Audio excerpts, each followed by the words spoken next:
স্বাগতম আজাদ এক্সপ্রেসে। আজ বলবো সুনামগঞ্জ জেলার সবচেয়ে মনোমুগ্ধকর জায়গা টাঙ্গুয়ার হাওর নিয়ে।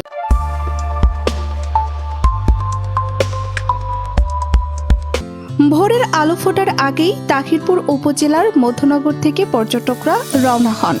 নীল জল, উন্মুক্ত আকাশ, পাহাড় আর হাওরের জলে গা ভাসানোর অদ্ভুত এক অভিজ্ঞতা আপনাদের সঙ্গে ভাগাভাগি করব।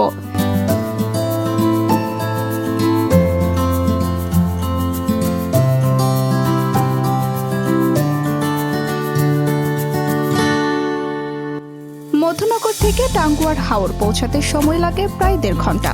সুনামগঞ্জ জেলার তাহিরপুর ও ধর্মপাশা উপজেলার 45টি গ্রামে এই হাওর প্রায় 100 বর্গ কিলোমিটার জুড়ে বিস্তৃত।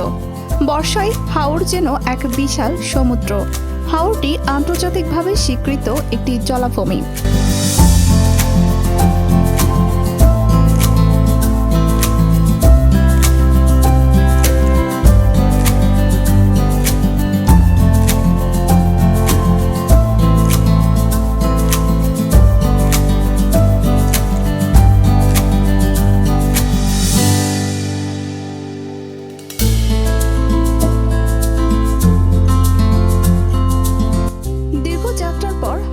জলে ঝাঁপ দিয়ে নেমে পড়া যেন এক স্বর্গীয় অনুভূতি।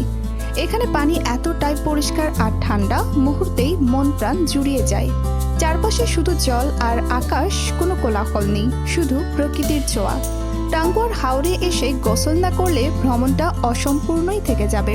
তবে এক্ষেত্রে অবশ্যই নিরাপদ জায়গা দেখে এবং সঠিক নিয়মে পানিতে নামা উচিত।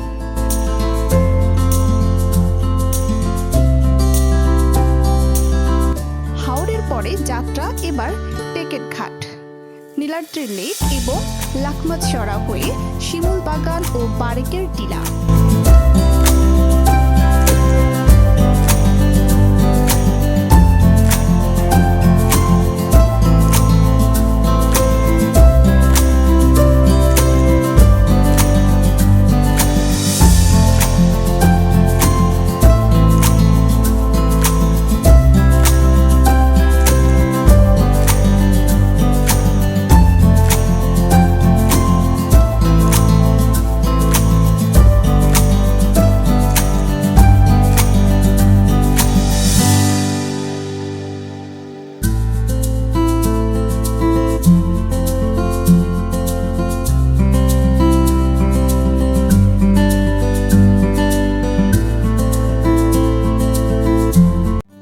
শিমুল বাগান এখন যদিও ফুল নেই, তবুও গাছগুলো দাঁড়িয়ে আছে নিজের অস্তিত্ব নিয়ে।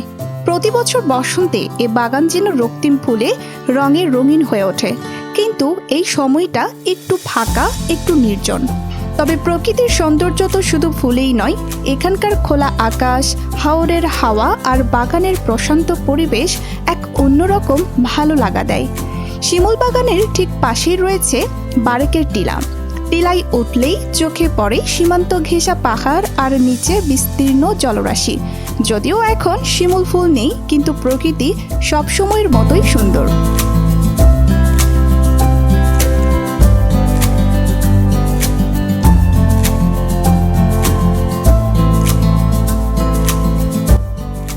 শান্ত পরিবেশ, মন ভোলানো বাতাস আর ওপরে নীল আকাশ, সব মিলিয়ে এক অনন্য অভিজ্ঞতা।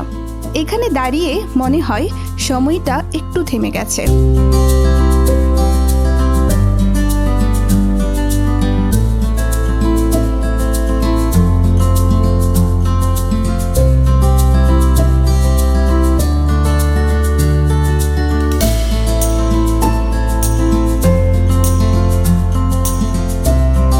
প্রকৃতির মাঝে কেটে গেল এক চমৎকার সময়। টাঙ্গুয়ার হাওর, শিমুল বাগান, বারেকের টিলা সব মিলে ছিল এক হৃদয় ছোঁয়া অভিজ্ঞতা। আপনারাও ঘুরে আসুন এই অপার সৌন্দর্যের ভবনে। তবে জুন থেকে অক্টোবর এই সময়টাই ভ্রমণের জন্য উপযুক্ত সময়। চ্যানেলটি সাবস্ক্রাইব করতে ভুলবেন না। আজাদ এক্সপ্রেসের সঙ্গে থাকুন। নতুন ভ্রমণে আবার কথা হবে।